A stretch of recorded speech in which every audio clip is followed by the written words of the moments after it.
Good afternoon, everybody. Welcome to the final press conference for Judgement Day this Saturday, Odyssey Arena.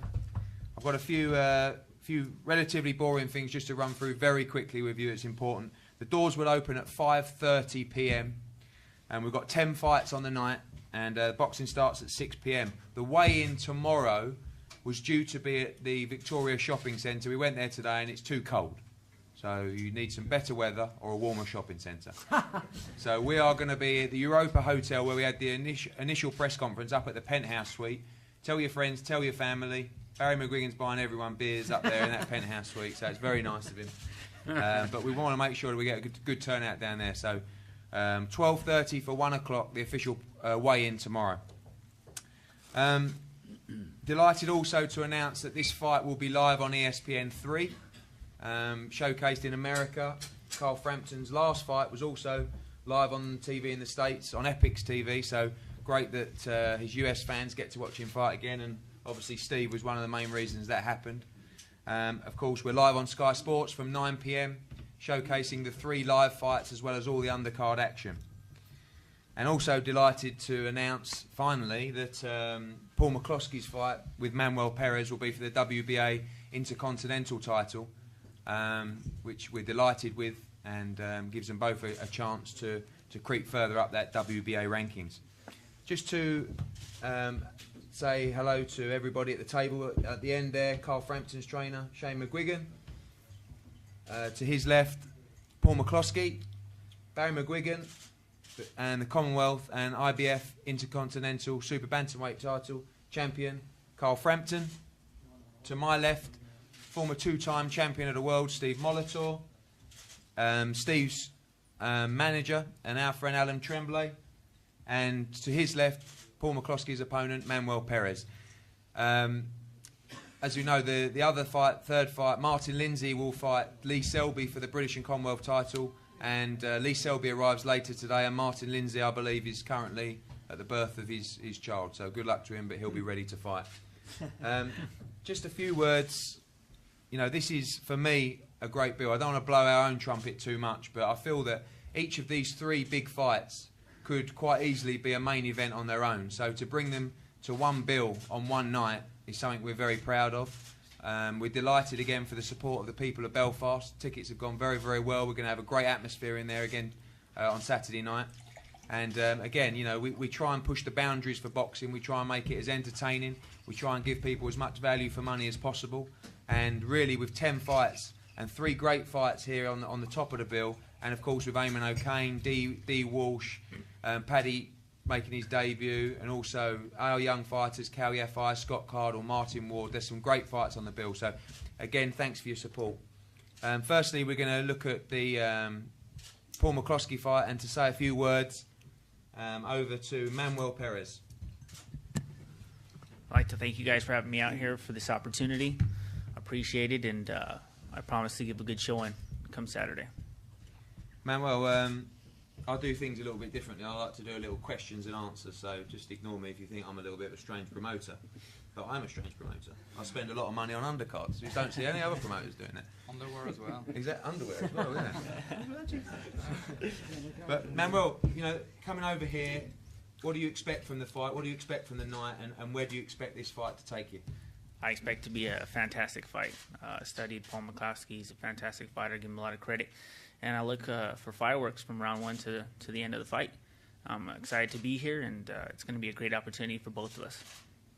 Okay, thank you very much. And Mr. McCloskey, over to you to say a few words. Ready for Saturday night?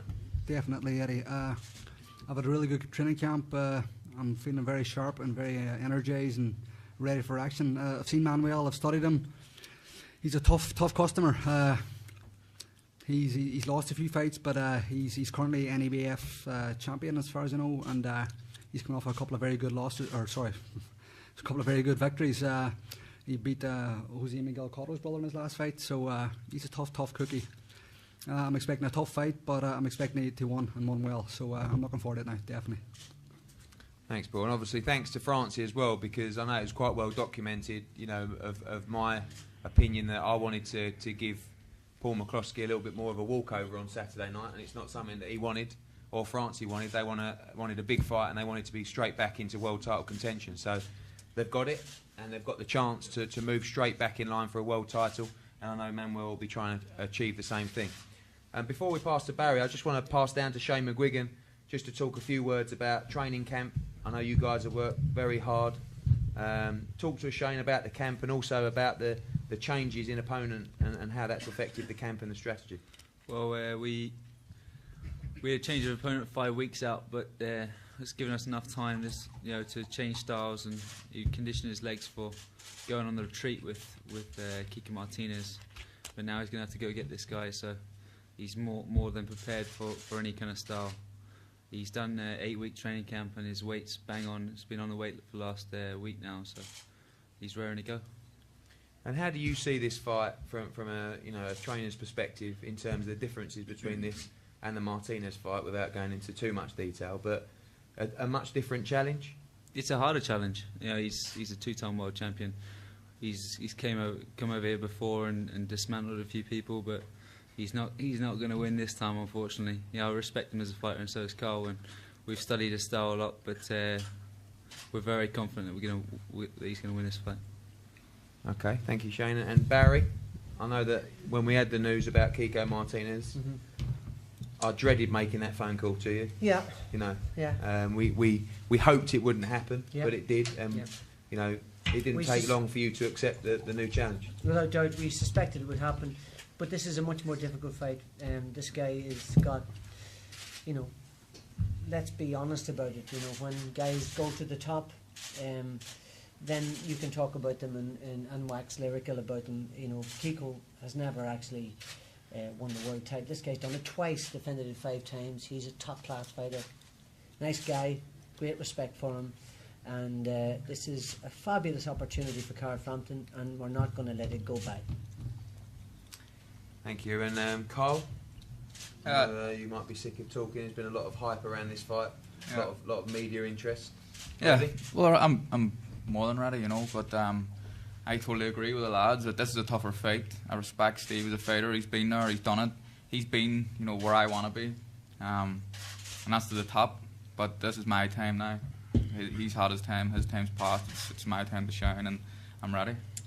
Do you feel that perhaps subconsciously your experiences over the last 6 months fighting at the big arenas, the Brooke Hatton fight in front of 10,000, the Froch Butte fight in front of 9,000, that'll push you on here? And I mean, you've got a lot of expectation on your shoulders. You know that. Yeah. But perhaps that's going to help you on Saturday night. Yeah, I think it's been great. I've been lucky enough to be chief support to Froch and Kel Brook, both top quality fighters in front of big crowds. So I think that, along with the hard training and just being completely dedicated to the sport, that's going to get me to the top. And it's fights like this that I need to win against guys like Steve Molitor, who's a world-class fighter. He really is. I understand it's going to be a tough fight, but I'm more than ready for it. Good, thank you. And over to the man they've been talking about, Steve. I've told people before, and you confirmed this is the fight we originally wanted. I approached you about the fight prior to the Kiko Martinez fight, and we weren't able to deliver it. And down to the joys of Twitter, probably, we exchanged a few messages, and you jumped to the fight second time around. What did you expect here? I expect a great fight. It's make or break for either of us. If I want to become a world champion again, I have to win a fight like this. And if he wants to prove himself to be on the world level, he has to win a fight. I've had an amazing training camp, so has he. So Saturday night, the best man will win, and we'll move on to bigger and better things, and the other will have to go the long, hard road.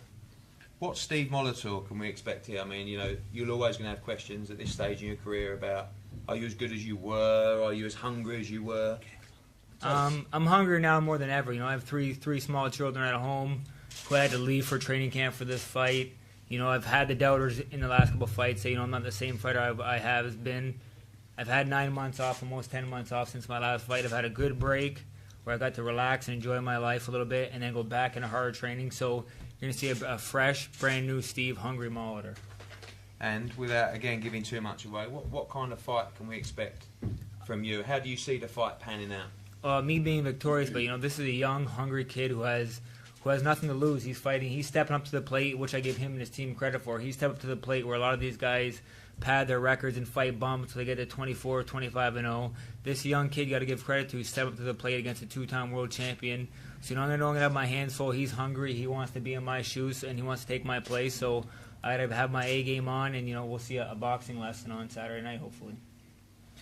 Well, I much prefer listening to you than Kiko Martinez. I don't know about you guys, but we're going to open the floor now. We're going to have 2 face-offs after with Paul and Manuel, and then with Carl and with Steve. But firstly, I want to open the floor. Any questions to you guys? Steve, you said this is like make or break. Do you feel that if you lose on Saturday night, then that's it for your career? More than likely, if I can't perform at the European level, basically, then it's World level, man. World level. Then it's pretty much time to hang them up. I've been at the 2-time world level twice. And that's the only level I want to compete at. That's where the money is. That's where my lifestyle's at. And if I can't compete at that level, then it should be time for me to hang them up. But that's something I don't think about right now. And you've already stated you feel that your experience is going to be the difference. Is that? Absolutely. There's one thing to be young and hungry. I was young and hungry once myself, and I went to training camp to spar with Eric Morales, and I felt the experience, and I noticed the experience, in there sparring with such a legend like Eric Morales. Would you have any concern though that this young hungry guy is just going to be a bit too much for you? No, I never have that concern. Obviously I know he's going to come, he's going to be hungry, it's going to be a tough, difficult fight. I have to be on my A game, and like I said earlier, the better man's going to win. He's ready, I'm ready. We'll see Saturday night. How aware were you of Carl before Eddie got personally about the fight? Not too much. I don't know if me and Eddie talked before or after the Lucian Bute fight. I think we talked before, and then they decided to go with the Kiko Martinez. And then when this fight fell through, I had watched him on the Bute undercard against Morales. So I knew about him. I knew he was in my weight class. I knew he was an up and comer fighting in the IBF ranking. So I knew that our paths may cross in the future. Carl, Steve feels experience is going to be a difference for him. How do you counteract Yeah. that on Saturday night? First of all, I'd like to say he's been sparring Eric Morales. I've been sparring Paddy Barnes, so all the better for me. But no, I feel that he definitely does have experience, but I have a lot of experience myself. I had 160 amateur fights. I've travelled all over the world. I came up against every sort of style that there has been. There's nothing that's going to surprise me, but I'm completely aware. I'm not in cuckoo land here. This is going to be the toughest fight of my career, and that's why I've prepared like I have, and that's why I've trained so hard. And I've been away. I've got a child at home. I've got a fiance to look after. I have to leave them for 6 weeks at a time, and it's not nice. It's not nice, and it's all for this guy. So I've prepared really hard, but he's got experience, but so do I. Any further questions, guys? Eddie, where do you see this fight in terms of Carl's career? Well, very interesting point, actually, David. Thank you for that. Did I ask you to ask that? That sounds like something I planted myself. But no, maybe I should have asked you to answer that. No, but interesting, because you look at the whole mix in the super and bantamweight division, and we've been frustrated in the past, and we won't go back over old ground with I can't remember their names now. It's been so long. Yeah. Munro and Quigg. Which still we don't know when that fight's happening. People talk about it happening on the Hatton undercard. It hasn't been announced yet, and if they've sold out all the tickets, will they even bother putting that fight on? I don't know. But, for me, this is a fight that bypasses that level completely. Yeah. And it's not a fight that, I'm not saying that we won't look to fight the winner of that fight, because maybe we will if that's the right commercial fight. But really, for here, once you beat someone like Steve Molitor, no disrespect to Rendell Monroe or Scott Quigg, they're not really the level of fighters that you want to go up against, because I feel that they're a step backwards after beating someone like Steve Molitor. I really do. And this fight is going to give Carl Frampton top 5, status in most of the governing bodies if he's victorious on Saturday night. So for us, why go and fight someone who's operating at British level when we can go on and perhaps fight for a world title? It's a tough weight division for world champions. And but again, it's a similar sort of thing with Kell Brook in the welterweight division. It's a tough division, but a great division to be a part of, because there's so many big fights down the line. And when you can, attract big fans, big numbers into arenas, and you've got the back in the sky behind you, there's no tearing rush. But I just feel that after you've beaten someone like Steve Molitor, where do you go? I mean, most things. Your job harder? Well, yeah, it does, but it depends on the performance. It depends what happens. First of all, he's got to beat Steve Molitor. And that's something that we believe he's going to do, but that's something that when he's done, we'll talk about. But, looking forward, which we always do behind the doors, I just think that it's going to be difficult to have a fight that's not a final eliminator or not a world title fight after this fight if he does a job on Steve Molitor, because this will make a huge statement around the world that he's ready for a world title fight, and that'll be up to Barry and Carl. But I certainly think our rankings after this fight, particularly within the IBF, would put us in a great position for a final eliminator status. And I've got to tell you, with the governing bodies, the IBF is perhaps one of the few governing bodies that I feel very comfortable with. When you do fight a final eliminator, you actually get the shot. And you'll probably go along with that as well because of your experience with them. I mean, especially the new IBF, But and we're seeing that with Froch when he became a mandatory, and we're seeing it now with Kell Brook's got a final eliminator. So, Barry will map out Carl's future, but my view is that this fight will leave Munro and Quigg behind. Do you feel, Barry, that a win on Saturday night makes him the number one super bantamweight in Europe? I think he's the number one now, but the difference between these guys, we're talking about these guys, and we're not, we're completely focused on Steve Molitor. He's a class act.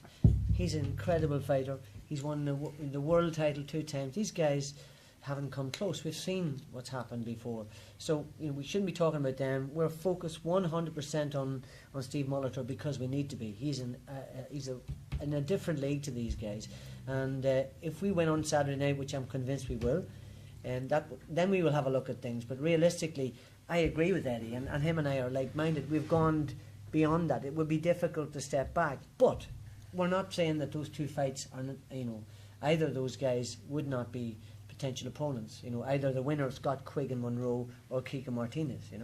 The interesting thing with the Kiko Martinez fight is that Munro's beaten him twice. And that was always something that I didn't really like. But neither Munro or Quigg would beat Steve Molitor, then or now. So this is for us, the acid test.